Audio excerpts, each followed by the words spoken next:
Hello everyone! In this video, I'll show you how to transfer money from ING Bank to Revolut. First, open the Revolut app on your phone.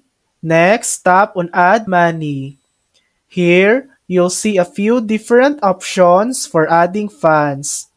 You can choose Bank Transfer to view your Revolut account details and make a manual transfer from ING. Or you can use the Easy Bank Transfer option for a faster process.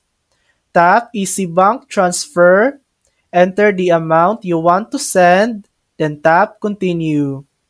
You'll be asked to choose your bank. Scroll down or search for ING Bank. Once selected, Revolut will redirect you to the ING login page to verify your account. Simply log in, approve the transfer, and you'll be redirected back to Revolut. And that's it. Your money should appear in your Revolut balance shortly after. Thanks for watching. If this video helped you, please like and subscribe for more helpful tutorials.